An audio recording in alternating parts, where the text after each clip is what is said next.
Subscribe कीजिए हमारे YouTube channel को और बेल आइकन को प्रेस कीजिए ताकि हमारी वीडियो का लिंक सबसे पहले आप तक पहुंच सके और ज्योतिष संबंधी सभी जानकारियां आपको मिलती रहे। नमस्कार दोस्तों, स्वागत आप सभी का हमारे इस यूट्यूब चैनल पर। आज हम बात करेंगे शनि ग्रह के मार्गी होने के बारे में, क्योंकि शनि जो है अब सीधी चाल चलेगा अपनी मीन राशि में 28 नवंबर से सुबह 9:21 पर। अभी तक शनि जो है मीन राशि में वक्री अवस्था चल रहा था, यानी कि उल्टी गति से, तो अब सीधी गति से शनि चाल चलेगा। शनि जो है एक पापी ग्रह है, ये कभी वक्री तो कभी मार्गी होता है। जब ये सीधी चाल चलता है तो इसके फल शुभ होते हैं, मगर जब ये उल्टी चाल से चलता है तो इसके फलों में जो है मतलब नकारात्मक ज़्यादा बढ़ जाती है, शुभ फल कम देता है, अशुभ ज़्यादा देता है। तो अब शुभ फल देगा, क्योंकि जब मार्गी होगा अपनी सीधी चाल चलेगा मीन राशि में, तो 26 जुलाई तक अब ये मीन राशि में सीधी चाल नहीं चलता रहेगा। शनि को न्यायाधीश, कर्मफलदाता और दंड अधिकारी ज्योतिष में कहा गया है। न्याय के देवता है शनि महाराज। शनि मकर और कुंभ राशि के स्वामी हैं, तुला राशि में उच्च और मेष में नीच के होते हैं, और सबसे धीमी गति से चलने वाले ग्रह हैं। शनि जो है दुख, पीड़ा, आयु, लोहा, खनिज, सेवक, जेल, कर्मचारी आदि के कारक ग्रह कहे गए हैं। अब जब शनि मीन राशि में चलेंगे तो सिंह और धनु राशि पर ढैया का प्रभाव रहेगा। कुंभ, मीन और मेष राशि पर 7.5 का प्रभाव रहेगा। शनि जो है जब किसी राशि में जाता है तो 2.5 साल उसी राशि में रुकता है, और बीच बीच में वक्री व मार्गी होता रहता है, और सबसे धीमी गति से चलने वाला एक ग्रह है। शनि के लिए ये बात मशहूर है कि किसी भी जातक को उसके कर्मों के अनुसार ही वो फल देता है, इसलिए इन्हें कर्मफलदाता कहा गया है। ज्योतिष में इन्हें दंड अधिकारी, न्यायाधीश यानी जज का पद इन्हें प्राप्त है ज्योतिष में, तो इसलिए इन्हें न्यायाधीश भी कहा जाता है।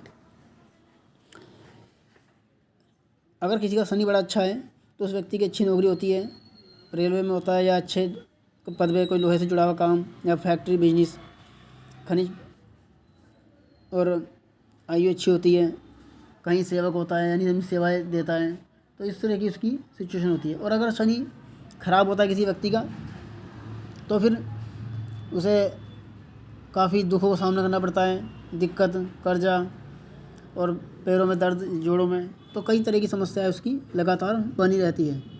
तो हम बात करेंगे आज कर्क राशि और कर्क लगन के जातकों के लिए शनि का प्रभाव अब कैसा रहेगा अगले 7-8 महीने तक, क्योंकि इस समय शनि जो है आपका भाग्य स्थान में रहेगा। जो कर्क राशि के लोग हैं तो भाग्य स्थान में शनि जो है भाग्य की वृद्धि करेगा।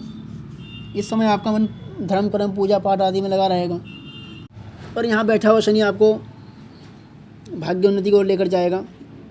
आपकी तरक्की होगी, काम काज में सफलता मिल सकती है। किसी काम को शुरू करना चाह रहे हो तो उसमें कुछ अच्छा हो सकता है आपके साथ। साथ ही कहीं धर्म से जुड़ी हुई कोई यात्रा करने का मन है तो उसमें भी आपको सफलता मिलेगी। कहीं धार्मिक यात्राएं जाने दूर की, तो उस यात्रा को आप कर सकते हो। इसके अलावा कई सारे काम हैं जो आपके जो रुके हुए पेंडिंग है, शनि के मार्गी होने के बाद जो है धीरे धीरे आपके कार्यों में सफलता मिलेगी और रुके हुए काम आपके धीरे धीरे पूरे होते रहेंगे। शनि की 3 दृष्टि भी होती है, क्योंकि शनि जहाँ बैठता है वहाँ का फल जातक को देता है। इसके अलावा जब वो देखता है कहीं तो उसका भी फल उसे देता है। तो शनि का की 3री, 7वीं और 10वीं 3 दृष्टि होती है। पहले हम बात करेंगे 3री दृष्टि की। तो शनि की 3री दृष्टि आपके लाभ स्थान पर है। दृष्टि शनि की हमेशा खराब ही रहती है।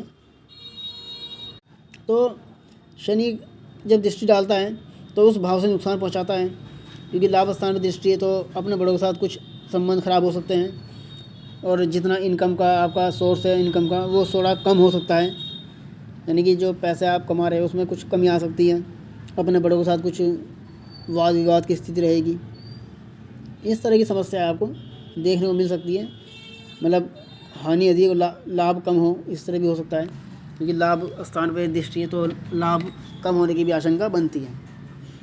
शनि की 7वीं दृष्टि जो है आपके पराक्रम भाव पर है, और पराक्रम भाव पर आपके शनि की दृष्टि होना थोड़ा बहुत आपको थकावट महसूस हो सकती है।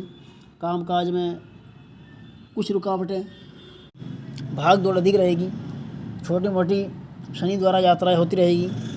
और इसके अलावा आपकी कुंडली में जो है अपनों के छोटे के साथ थोड़ा बहुत प्रेम बना रहेगा। इसके बाद बात करते हैं हम शनि की जो 10वीं दृष्टि है आपकी कुंडली में, वो आपके छठे स्थान पर है। छठे स्थान पर शनि की दृष्टि होने से जो है आपके लिए अच्छी बात यह है कि एक तो आपका कर्ज समाप्त होगा। जो कोई कर्ज आपने लिया हुआ है उसमें धीरे धीरे कमी आएगी, वो धीरे धीरे कम होगा कर्जा। कोई रोग आपका पहले से ही है, शरीर में दिक्कत कर रहा है, तो उस रोग में भी जो है थोड़ी सी सफलता मिलेगी, यानी कि रोग आपका ख़त्म हो जाएगा। इसके साथ कोई शत्रु अगर आपसे बैर रखता है और आपको परेशान करने की कोशिश कर रहा है तो शत्रु का भी विनाश होगा, यानी कि शत्रु आपसे हारेगा, तो उस शत्रु से आपका पीछा भी छूट सकता है। तो कई सारे योग इसमें बने हुए हैं आपकी कुंडली में। जो कर्क राशि के लोग हैं उनके लिए सफलता मिलने का भी चांस बन रहा है। अब हम और घरों की बात करते हैं, और घरें जो इस कुंडली में है। पहले बात करते हैं बृहस्पति की। बृहस्पति आपका लगन में उच्च का है, लेकिन 5 दिसंबर को बृहस्पति जो है 12 स्थान में चला जाएगा। तो बृहस्पति का उच्च का होना, थोड़ा आत्मविश्वास अधिक होता है, कार्य में सफलता, काम काज में तेज़ी आती है। और जब 12 स्थान में जाएगा तो भारी क्षेत्र की यात्रा करने का अवसर आपको मिल सकता है। कहीं बाहर के लोगों से संबंध मजबूत हो गए, बाहरी क्षेत्र की यात्रा होगी। और बाहर जो व्यक्ति बैठा हुआ है उसके साथ कुछ संबंध आपके मजबूत हो सकते हैं। विदेश यात्रा करने का अवसर मिलेगा, कुछ धन अधिक खर्च होगा यात्राओं पे भी आपका, लेकिन इस यात्रा से कुछ लाभ भी आपको होगा। वो यात्रा चाहे व्यापार को लेकर हो, नौकरी को, या जैसे पढ़ाई लिखाई वाले स्टूडेंट हैं वो भी यात्रा कर सकते हैं, तो उसमें भी उन्हें सफलता मिलेगी। अब राहु की बात करें, राहु आपका अष्टम भाव का कुंभ राशि का है। राहु का यहाँ पर होना जो है चोट दुर्घटना करवा सकता है, तो थोड़ा सा धैर्य रखें गाड़ी वाहन चलाते समय। अपने पिता से कोई संपत्ति आपको मिल सकती है, कोई ज़मीन जायदाद की कोई जुड़ा हुआ मसला है जो हल होगा, और पिता से कोई संपत्ति आपको प्राप्त होगी। राहु के कारण आपको थोड़ा बहुत चोट दुर्घटना का आशंका बनती है, तो धैर्य रखें। गाड़ी अगर चला रहे हो तो थोड़ा आराम से चलाएं, उसमें जल्दबाजी ना करें, क्योंकि यहाँ पर बैठा हुआ राहु थोड़ा बहुत संकट पैदा करता है। केतु आपका धन स्थान में है, और यहाँ बैठा हुआ केतु थोड़े बहुत वाणी में दोष हो सकता है, वाणी आपकी इस समय कठोर रहेगी। और इसके अलावा धन अधिक खर्च होगा, परिवार में वाद विवाद की स्थिति रहेगी, तो थोड़ा बहुत समस्याएं बन सकती है लगातार। तो इसलिए अपना थोड़ा धैर्य बनाए रखें, काम को करते समय अपनी वाणी पर थोड़ा सा विराम दें। मंगल आपका पंचम भाव में है, पढ़ाई लिखाई करने वाले छात्रों के लिए समय ठीक है। इसके अलावा कहीं पैसा इन्वेस्ट करते हो सट्टे लॉटरी में, तो उसमें आपको मुनाफा होगा। तो ये जो आपकी कुंडली है इसमें ठीक है। नौकरी वाले जो लोग हैं उनके लिए सही समय है। नौकरी पेशे से जुड़े हुए जो व्यक्ति हैं उनको भी सफलता मिलेगी व्यापार में और नौकरी में। मंगल आपका स्वामी है कर्म का, तो मंगल के यहाँ पर होने से बहुत अच्छा समय आपका बना हुआ है, बुध की दृष्टि है। तो जो नौकरी व्यापार वाले लोग हैं उन्हें जो है फ़ायदा होगा। दिसंबर जनवरी का महीना जो है आप लोगों के लिए अच्छा रहेगा। तो ये था कर्क राशि का राशिफल जो आज आपने जाना। हमारी और वीडियो आगे भी आप लोगों के लिए ऐसी आती रहेगी। आप हमारे वीडियो को लाइक करें, चैनल को सब्सक्राइब करें और इसको शेयर भी कर दें, ताकि और लोग भी इससे जुड़ी हुई जानकारी ले लें। और यदि कोई बात आप हमसे पूछना चाहते हैं तो हमारे दिए हुए मोबाइल नंबर पर आप संपर्क कर सकते हैं। सभी जानकारी आपको विस्तार दी जाएगी। धन्यवाद।